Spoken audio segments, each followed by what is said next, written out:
بیان کو میں نے آپ کے سامنے ذکر کیا کہ صحابی کان سنگین ہے، امام نے کہا تسبیح کیوں نہیں پڑھتے؟ مطلب یہ ہے کہ اگر ذکر تسبیح حضرت زہرا کیا جائے تو انسان کی کان کی سنگینی، آنکھ کی بینائی اور دیگر دوسرے امراض بھی سب کے سب اس تسبیح کی بدولت دور ہو سکتے ہیں۔ اور اگر یہ تسبیح خاک شفا کی بنی ہو تو سونے پہ سہاگا ہے۔ صلاۃ پڑھی محمد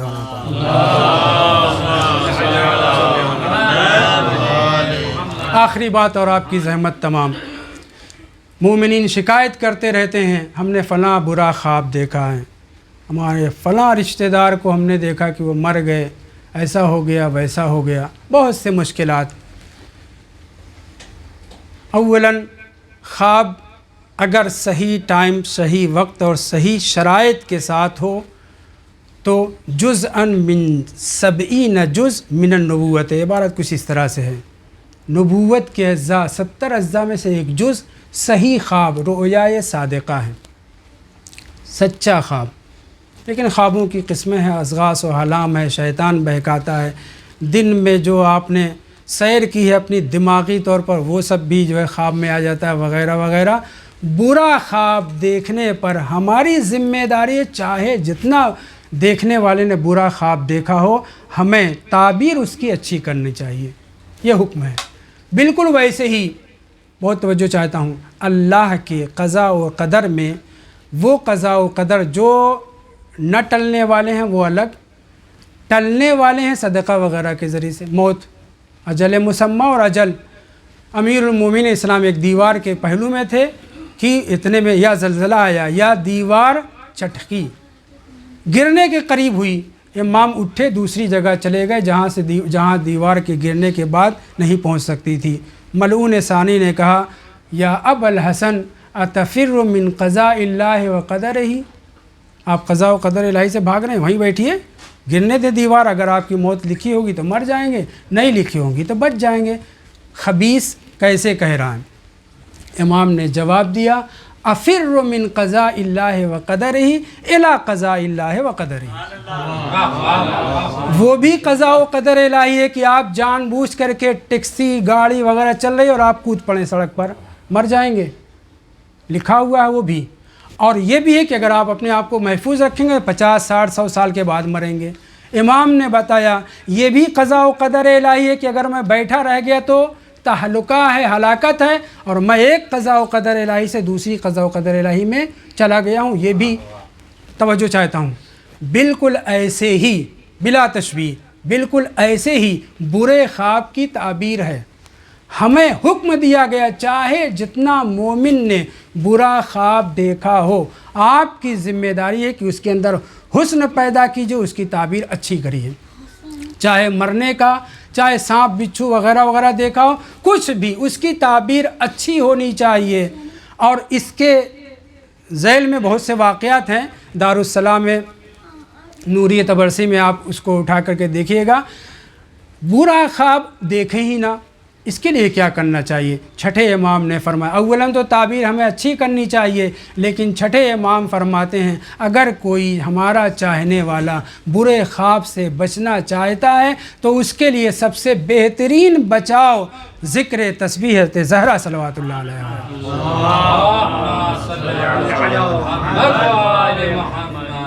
بس عزیزو، میں نے آپ کی زحمت تمام کی۔ ذکر تسبیح حضرت زہرا صلوات اللہ علیہ ایک گفتگو تھی، کتنا عظیم الشان ذکر ہے کہ جناب سیدہ صلوات اللہ علیہ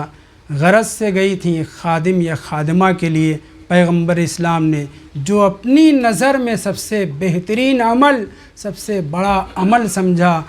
بقول امام باقر علیہ السلام اسے سپرد کر دیا جناب سیدہ صلوات اللہ علیہ کے، اس بی بی کو جس نے ہمیں اتنا عظیم الشان عمل دیا، جس عمل کی برابری کوئی نہیں کر سکتا۔ علامہ طوئی سرکانی نے کہا برابری نہیں کوئی عمل کر سکتا، فضیلت اور برتری تو دور کی بات ہے۔ امام باقر نے فرمایا اس قدر اپنی بیٹی کو رسول اسلام چاہتے تھے کہ جو ان کی نظر میں سب سے بڑی عبادت تھی وہ جناب سیدہ کے حوالے کیا، اور ان کے ذریعے ہم تک یہ ذکر پہنچا جو خاتون، جو سیدۃ النساء ہمارے لیے بلکہ پوری امت کے لیے، انسانیت کے لیے برکت کا سبب تھی، خود مبارکہ تھی، خود جس نے بہترین اعمال انجام دیے، جتنا پروردگار کی عبادت کرتے کرتے جناب سیدہ جیسی جوان خاتون کے پیروں میں ورم آ جاتا تھا، اس خاتون کو بعد نبی چین سے نہیں رہنے دیا گیا۔ عزیزو، جناب سیدہ صلوات اللہ علیہ کا میں مصائب نہیں پڑھنا چاہ رہا تھا، امام حسین علیہ السلام کی طرف جانا چاہ رہا تھا، لیکن ذکر تسبیح سے بات آ گئی تو میں اسی پہ آپ کی زحمت تمام کر دوں گا۔ جناب سیدہ صلوات اللہ علیہ خشیت الہی میں بہت رویا کرتی تھیں، اور اس رونے کے ساتھ ساتھ آپ نے ایک شیشی بنا رکھی تھی، اس میں اپنے آنسوؤں کو جمع کر رہی تھی۔ وقت شہادت، وقت رحلت، جناب سیدہ نے بہت سی وصیتوں میں سے ایک وصیت یہ بھی کی تھی، اے ابوالحسن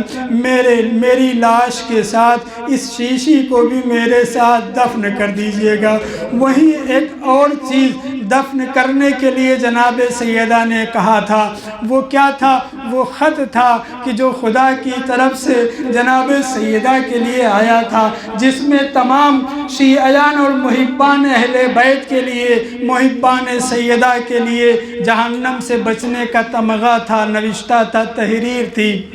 ہاں عزیزان محترم، جناب امیر المومنین علیہ السلام نے وصیت کے مطابق عمل کیا، رات کی تاریکی میں غسل دیا، کفن پہنایا، رات کی تاریکی میں سپرد لحد کر دیا، سپرد لحد کرنے کے بعد کلیجہ پھٹ گیا۔ علی ابن ابی طالب نے رخ کیا رسول اسلام کے روضے کی طرف، روضہ تو اس وقت نہیں قبر تھی، قبر کی طرف رخ کر کے کہتے ہیں، اے رسول اسلام میں بہت صابر ہوں، لیکن آپ کی بیٹی کے جانے کے بعد علی کے صبر کا دامن چھوٹ گیا۔ مولا بہت روتے تھے اور قبر سیدہ پہ آ کر کے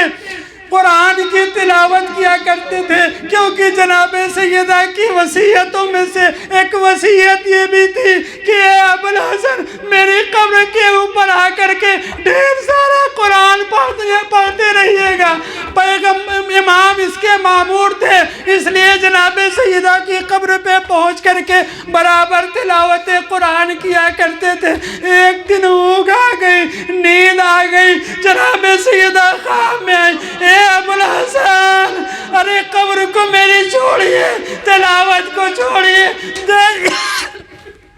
جائیے گھر میں جائیے، میری بیٹی بیدار ہو گئی ہے۔ زینب میرے بستر کو دیکھ کر کے رونا شروع کر چکی ہے۔ مولا دوڑتے ہوئے آئے، بیٹی کو اپنے کلیجے سے لگایا، اے زینب اگر ماں نہیں تو باپ موجود ہے تسلی دینے کے لیے، میں کہوں گا اے مولا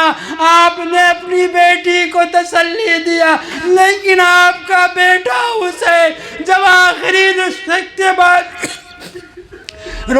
کے بعد گھوڑے پہ سوار ہوا، سوار کرنے والا کوئی نہ تھا، بہن نے سوار کیا، چند قدم آگے بڑھے تھے کہ گھوڑے کی رکاب رک گئی، لجام رک گئی، گھوڑے کے پیر رک گئے۔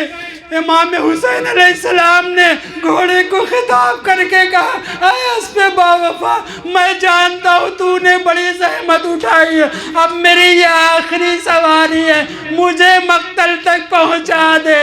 گھوڑے نے اپنی بے زبانی کے ساتھ سر کو سموں کی طرف کیا۔ اب جو امام نے دیکھا، کیا دیکھا؟ چند برس کی بیٹی سموں سے لپٹی ہوئی کہہ رہی ہے، میرے بابا کے گھوڑے، میرے بابا کو نہ لے جا، اس لیے کہ صبح سے جو گیا ہے واپس نہیں آیا ہے، میرا بابا بھی شہید کر دیا جائے گا۔ وَسَيَعْلَمُ الَّذِينَ ظَلَمُوا أَيَّ مُنْقَلَبٍ يَنْقَلِبُونَ۔ الہی بحق الزہراء و ابیہا و بعدہا و بنیہا والسر المستودع فیہا ان تصلی علی محمد و آل محمد وان تفعل بنا ما انت اہلہ ولا تفعل بنا ما نحن اہلہ۔ آپ حضرات سے گزارش ایک مرتبہ سورہ حمد کی مرتبہ سورہ توحید کی تلاوت فرما کر ظاہر حسین جناب محمد شعبان صاحب، خدیجہ بنت حاجی اصغر، راجہ ابن حاجی محمد علی مشہدی، حسینہ بانو، حاجی غلام حسین اور خدیجہ زوجہ حاجی غلام اور تمام مومن مومنات کی روح کو ایصال فرمائیں۔ بسم اللہ الرحمن الرحیم۔